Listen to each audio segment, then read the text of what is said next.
Why are you guys late? We were late. Actually, you know what? You guys don't care about it. You know what? Now you're talking about actually go to the principal's office. Look, he mad. And do you guys want to join them for suspension? What do you think zero tolerance policy is? I think zero tolerance policy. Zero tolerance is... Zero tolerance policy. I think zero tolerance policy. What I know zero tolerance policy is, it's a no second chance policy. The higher you build your barriers. Okay, who remembers where we left off with the Black Panther Party yesterday? They're a group of Quiet down, please. That's violent because they carry guns. Very good. And so why were they considered violent if they weren't non-violent? Self-defense. Self-defense. Why are you guys late? We were late because... You know what? You guys don't care about your education. Bro, y'all mad. And now you're causing a distraction. Go to the principal's office. And you guys focus. Forget us. Do you guys want to join them for suspension? Quiet down. Where were we? 54% of suspensions were for disobedient or disruptive nonviolent behaviors. Currently in the United States, after the emergence of the Columbine shooting, which was like in the late 90s, where a few boys walked in and shot up a high school, there was a deep-seated fear of that happening in other parts of the United States. In response to Columbine, it was, you couldn't have a gun in school, insubordinate behavior, et cetera, et cetera. Basically, if you did something in those lines, you could be suspended for an amount of respected days. Well, the problem is that when it was being implemented in schools, oftentimes insubordination was primary in that policy, where you could have a child be running in the hallway, and if you had a bad day as a teacher, you could suspend that student for X amount of days. I once was suspended at Horizon for being on the bus with a cupcake fight. I actually didn't throw a cupcake. I was just in the area of the cupcakes. I was suspended off the bus for a week. I was late to class like 6 times, and my teacher wrote me up, and she sent it to the principal, and I got suspended for like 5 days. I'm having a rap battle against one of my friends, good friends to this day, and I'm flaming him up, but it's all love. But me and my friend both got suspended for bullying.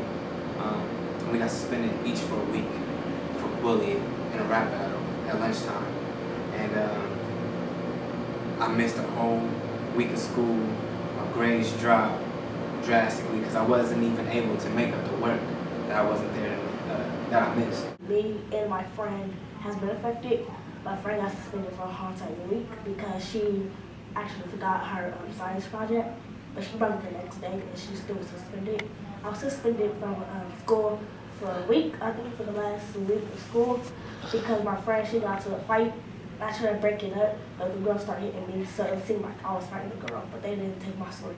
I know a lot of people have been affected by zero tolerance policy, and the sad thing is that all those people are children or young people who really don't deserve to have a one-size-fits-all punishment, who deserve a benefit of the doubt.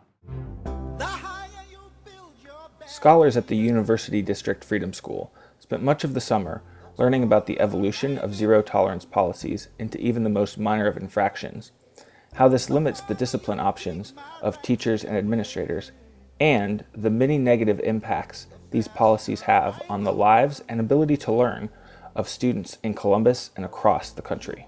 In the 2012-2013 school year, Ohio Schools has more than 210,000 out-of-school suspensions and more than 3,400 expulsions. I worked last year at Lyndon McKinley STEM Academy, and I can say with absolute certain that every single person in my classroom of 40 was suspended at least once in the year that I taught there. Black students make up 16% of the enrollment, but 52% of the suspension, and 53% of expulsion. And students with disabilities make up 15% of the enrollment, but 27% of suspensions. African American males are more than likely to be suspended from school than Caucasian males. While Black children represent only 18% of preschool enrollment nationally, they make up 42% of students suspended once and nearly half of students suspended more than once.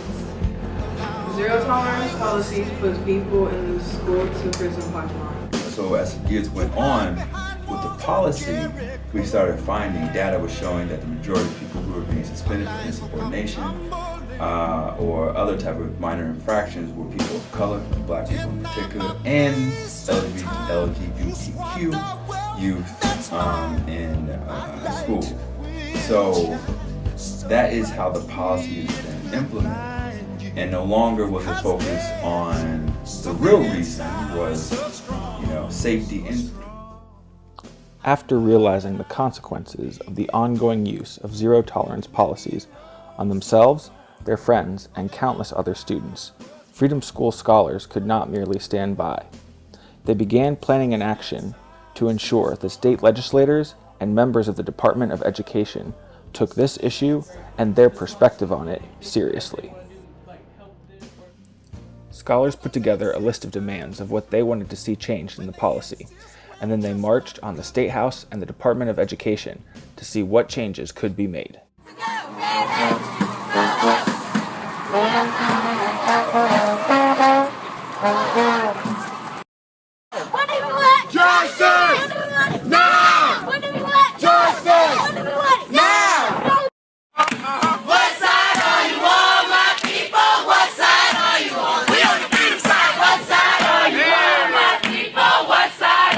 Oftentimes what you see in Dayton and Cleveland and Youngstown, there are parents doing it, where it's more parent-led, parent advocacy, where they are getting the brunt of the experience of their child, but not the children being able to vocalize their experiences individually or collectively. It's changing the paradigm and also the narrative of what young people can actually do. The experience, it was kind of crazy because at first the police wasn't trying to let us in and saying it was a public property. We were waiting in the waiting room, and the person we actually talked to was a secretary. I like how some people came up to their stories, how I came up to my story, how people have signs, how people took pictures, people was on the side of the road, how other people that wasn't even involved started cheering for us. All of our scholars, they identified a problem that directly affected them. We talked about it and we acted upon it. It was perfect. Our scholars, they really took back their power. Y'all really, did something that is fundamentally changing the lives of yourselves and the lives of others that don't even know who you are. Literally, I was on the phone the next day and found out that, there were decisions made inside of the legislative representative. They're going to take the list of demands that y'all created and consider them inside of the bill. Honestly, I didn't know how far it would go. I thought it was really just going to be y'all doing direct action, challenging power, and that would be it.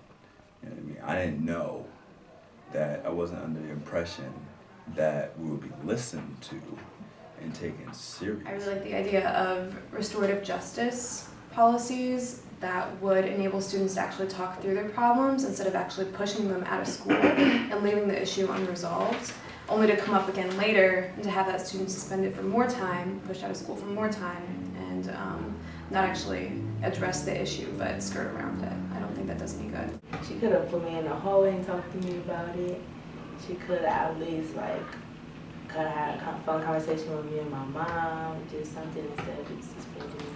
I want to see people get more chances, instead of people might sit in a big room or the office for a few minutes, or talk to a teacher so they can get help instead of getting suspended like that. I think there's a difference between punishment and discipline.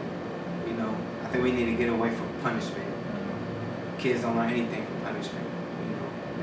Punishment is isolated to an event. Discipline is a practice. So instead of just kicking kids out, implement some type of form of discipline. Give them space to work, to write. Okay, so who remembers where we left off yesterday talking about the Black Panther Party? There are groups of nonviolent African Americans Please stop passing notes. who come across as violent, and they provide free breakfast services and other services to the African American community. Is that what you're gonna say, Tariana? Yeah. Okay. All right, guys, quiet down. I'll talk to you guys over here. Everyone else, please get your journals out and write about the services that the Black Panther Party provided. We just had a good conversation. Let's make sure that we're carrying over our behavior and writing in our journals. Why are you guys late? This is the second time this week. We were late for the second time this week because our dad's car broke down, so we had to walk. Okay, I'm sorry to hear that. But what you guys should maybe try to do is catch the bus. That way you don't have to walk, and you're also not missing school, because we don't want you guys missing school, right? That's true. Okay, so take a seat and get your journals out, and we'll just go from here, okay? Okay.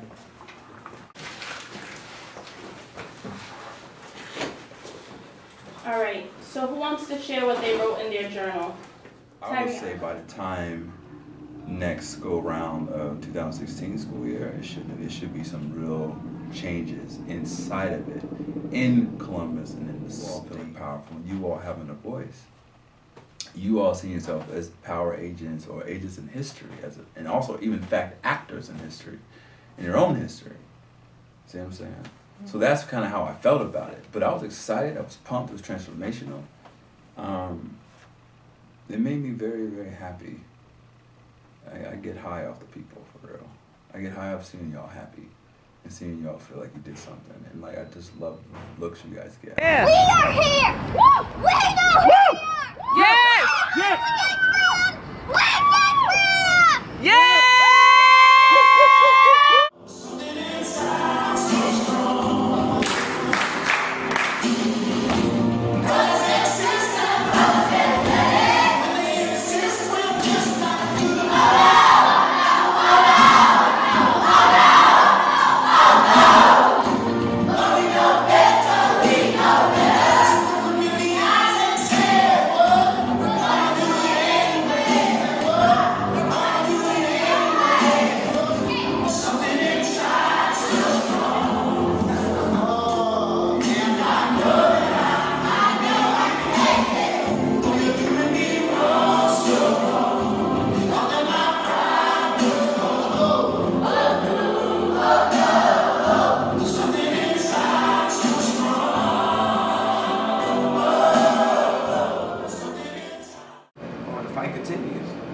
Turn-up won't stop until Elder Baker said it best. We who believe in freedom will not rest until it comes.